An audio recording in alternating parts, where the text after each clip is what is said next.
এক সময় যাদের ছিল মাঠকে মাঠ জমি থাকতেন রাজা বাদশার হালে ছিল এর নিশি সাজ্জাল গোষ্ঠী এদের নাম। এদের অনেক জমি জমা ছিল। এর শ্বশুর শাশুড়ি মারা যাওয়ার পরে এর স্বামী ছিল, সব বিক্রি করে দিয়েছে। আর এরা ছিল, এর স্বামী ছিল তখন নাবালক, এর জায়গা ওর সাথে চলে গেছে। এখন ওই মানুষের বাড়ি চাইয়া চাইয়া খায়। আমি খয়রাত জগাত করে খাই, কষ্ট হলে কর্ম কি আমার পেটে তো দেওয়া লাগবে। বরিশাল জেলার বাকেরগঞ্জ উপজেলার ভান্ডারী কাঠি গ্রামের এই নারী সময়ের নির্মম আঘাতে আজ নিঃস্ব। প্রায় 10 বছর আগে স্বামীকে হারান সাগরী রানী। তারও আগে শিশু বয়সে হারিয়েছেন বাবা মাকে। একের পর এক শোক আর দারিদ্র্য তাকে ঠেলে দিয়েছে এক গভীর অনিশ্চয়তার দিকে। পরের জমিতে পরগাছার মতো ঠাঁই নিয়ে বসবাস করছেন তিনি। বাবা মারা গেছে কালে এত দুঃখ নেই, এবার মা মারা গেছে। আমার বিয়ে হয়েছে 3 বছর পরে মারা গেছে। স্বামী মারা গেছে 10 বছরে। জায়গা জমি মানুষের জায়গায় আমি থাকি। চর দিয়ে বেড়া দিয়েছি, ভাঙ্গা চূড়া টিন। আমরা খাসি কোনো জীবনে খাই না, আমরা মুরগি খেয়েছি। 4-5 মাস হয়।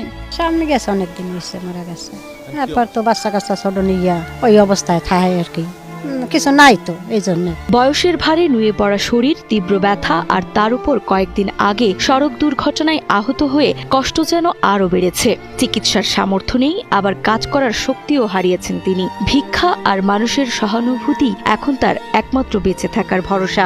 এই দারিদ্রতার করাল ছায়া গ্রাস করেছে তার 2 সন্তানকেও। পুষ্টিহীনতায় ভুগছে তারা, নানা রোগে আক্রান্ত হচ্ছে বারবার। স্বপ্ন থাকলেও টাকার অভাবে বন্ধ হয়ে গেছে তাদের পড়াশোনা। আমি অ্যাক্সিডেন্টে অসুস্থ হয়ে গেছি। আরে জামাই তো আমার আঘাত লাগবে, আমি আরের মধ্যে ব্যথা করে।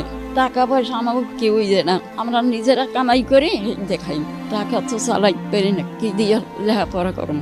বাচ্চা দুই একজন অসহায় নারীর কাহিনী নয়, এটি আমাদের সমাজের বিবেককে নাড়া দেওয়ার মতো একটি নীরব আর্তনাদ। প্রতিটি দিন যেখানে তার কাছে নতুন করে বাঁচার লড়াই, সেখানে সামান্য সহানুভূতি হতে পারে তার জীবনের বড় আশ্রয়। অসহায় এই নারী আজও একটি নিরাপদ মাথা গোজার ঠাঁইয়ের আশায় চেয়ে আছেন প্রশাসন, সমাজের বৃত্তবান ও মানবিক মানুষের দিকে। সময় মতো সহায়তার হাত বাড়ালে সাগরী রানী ও তার সন্তানরা জীবনে হয়তো আবার একটু আশার আলো দেখতে পাবেন। আমি একটু সরকারের সাহায্য চাই। আমি একখান ঘর চাই, সরকারি ঘর। সরকার যদি একটা ওনাকে